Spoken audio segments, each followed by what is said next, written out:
Ustaz, adakah hukum mengusap wajah setelah sholat dan setelah berdoa? Barakallahu fikum.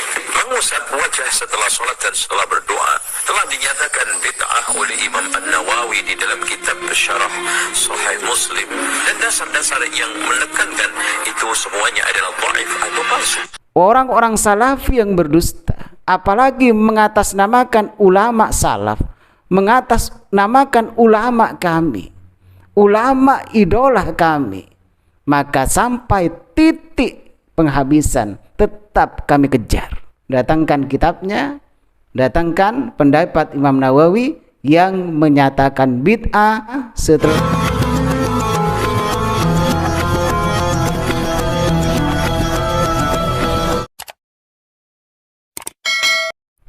Assalamualaikum warahmatullahi wabarakatuh. Alhamdulillahi rabbil alamin. Allahumma salli wa sallim ala sayyidina Muhammad wa ala alihi wa sahbihi ajma'in, amma ba'du. Saudara-saudara kaum muslimin wal muslimat di mana saja berada, semoga selalu mendapatkan curahan rahmat dan nikmat dari Allah Subhanahu wa taala. Semoga hati kita selalu diberi hidayah oleh Allah Subhanahu wa taala untuk berbuat kejujuran, khauf, rasa takut kepada Allah, semoga selalu berada dalam hati kita. Pada kesempatan kali ini saya ingin mengkonter dari salah satu ustadz salafi wahabi, tentu saja yang sering berdusta, banyak dustanya. Saya juga tidak habis pikir kenapa ustadz salafi wahabi kok sering berdusta ketika berdakwah. Ini menurut saya miris sekali. Miris sekali ketika ada tokoh masyarakat, ada seorang ustadz yang berdakwah kepada umat, ternyata membodohi umat dalam dakwahnya, banyak dustanya. Ini yang sangat tragis sekali. Ini sebenarnya yang akan merusak moral bangsa. Negara bisa hancur jika mubalignya sudah sering berdusta. Yang akan dijadikan figur itu siapa? Tolak ukur masyarakat itu siapa?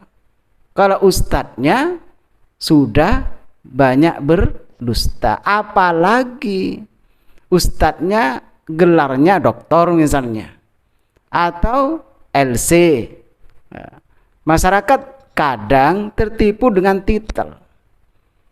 Tapi mari kita sadar, kebenaran di dalam berpendapat, kebenaran di dalam agama, kebenaran di dalam menyampaikan, kita jangan melihat titelnya. Lulusan dari mana? Jangan melihat itu, tapi tolak ukur kita, batasan kita adalah kebenaran. Benar atau salah pendapatnya. Yang benar ambil, yang salah dibuang, jangan diambil, singkirkan yang salah. Ini sering muncul dari ustadz salafi wahabi berdusta. Ya wajar menurut saya, dia terbelenggu, mereka semuanya ustadz salafi wahabi terbelenggu dengan pendapatnya sendiri. Sebuah amaliyah yang tidak pernah dicontohkan oleh Rasulullah, walaupun dipandang baik oleh syariat, tidak salah menurut syariat. Nah, ternyata karena tidak ada contoh, gara-gara tidak ada contoh yang persis, dianggap bid'ah. Kalau bid'ah itu pasti sesat menurut mereka. Akhirnya banyak fatwa dari mereka yang serampangan, bahkan memfitnah para ulama. Seperti yang terjadi kepada Ustadz Zainal Abidin LCMM, kalau enggak keliru gelarnya seperti itu. Ini ternyata banyak kedustaan-kedustaan dari Ustadz Zainal Abidin LC. Saya sebenarnya kaget juga kepada ustadz-ustadz salafi wahabi, termasuk kepada Ustadz Zainal Abidin. Kenapa saya kaget? Apakah tidak belajar terlebih dahulu? Apakah kitab Imam Nawawi tidak dibaca dulu? Tiba-tiba menyampaikan, setelah menyampaikan ternyata tidak sesuai dengan pendapat Imam An-Nawawi. Tapi dia mengatasnamakan pendapat Imam Nawawi. Ustadz, saya sering sampaikan kepada jamaahnya, mungkin ini perlu juga disampaikan, sampaikan kepada Ustadz Zainal Abidin, kalau masalah khilafiyah kami saling menghargai, saling menghormati. Karena khilafiyah adalah hukum alam. Biasa perbedaan ulama itu wajar. Perbedaan pendapat di antara ulama itu wajar. Tapi yang tidak bisa ditolerir, tidak bisa kami biarkan selaku orang aswaja ketika berdusta. Orang-orang salafi yang berdusta, apalagi mengatasnamakan ulama salaf, mengatasnamakan ulama kami, ulama idola kami, maka sampai titik penghabisan tetap kami kejar. Karena ini adalah pembodohan kepada umat, menipu terhadap umat.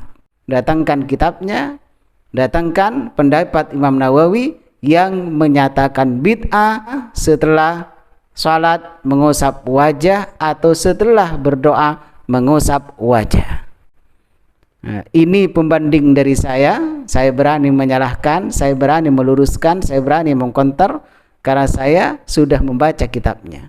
Tolong Anda juga pahami, kalau Anda tidak paham, mari kita ngaji bersama.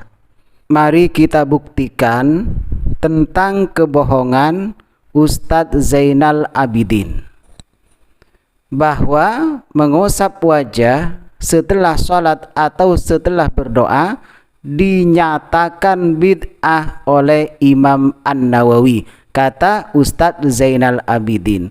Bagaimana sebenarnya? Mari kita baca, saksikan bersama, simak bersama di dalam kitab Al-Majmu' Syarah Muhadzab juz 6 Shahifah 38. Ini kitabnya Imam An-Nawawi. Bismillahirrahmanirrahim. Wa min adabid du'ai kaunuhu fil awqati wal amakini wal ahwalis syarifati. Termasuk dari adab berdoa, yaitu berdoa di beberapa waktu atau di beberapa tempat dan dalam beberapa situasi kondisi yang mulia. Terus yang kedua, wastiqbalul kiblati, menghadap kiblat, wa raf'u yadaihi, dan mengangkat kedua tangannya, wa mashu wajhihi. Ini yang berkenaan dengan masalah yang dijelaskan oleh Ustadz Zainal Abidin. Wa mashu wajhihi, dan mengusap wajahnya. Jadi sudah jelas bahwa Ustadz Zainal Abidin berdusta. Ternyata Imam Nawawi mengatakan termasuk adab dari berdoa kepada Allah yaitu mengusap wajah. Termasuk adabnya doa. Kapan mengusap wajah? Ba'da faraghihi, setelah selesai berdoa. Terus yang kedua dijelaskan di dalam kitab Al-Adhkar Shahifah 112, juga karangan dari Imam An-Nawawi. Warawaina, dan kami meriwayatkan fi kitab Ibnu Sunni, di dalam kitab Ibnu Sunni, an Anasin, dari Anas radhiyallahu anhu qala, kana Rasulullah sallallahu alaihi wasallam idza qada salatahu masaha jabhatahu biyadihil yumnah. Apabila Rasulullah sallallahu alaihi wasallam menyelesaikan salatnya, masaha jabhatahu, maka Rasulullah mengusap wajahnya. Ustadz, lafadznya masaha, artinya apa? Mengusap. Jawab dari idza qadha, maka mengusap Rasulullah kepada wajahnya dengan tangan yang kanan, biyadihil yumna. Seandainya adalah atau manafi, ya artinya tidak mengusap. Ini mengusap Ustadz. Jadi jangan dibalik, jangan berdusta. Tsumma qala, kemudian Rasulullah berdoa, asyhadu an la ilaha illallahu ar-rahmanur rahimu Allahumma adhib annil hamma wal hazan. bahwa sesungguhnya saya bersaksi tiada Tuhan selain Allah, Zat yang Maha Rahman, Zat yang Maha Rahim. Ya Allah, hilangkanlah dari kami yaitu kesusahan. Jadi jelas ya, Ustadz Zainal Abidin berdusta atas nama Imam An-Nawawi.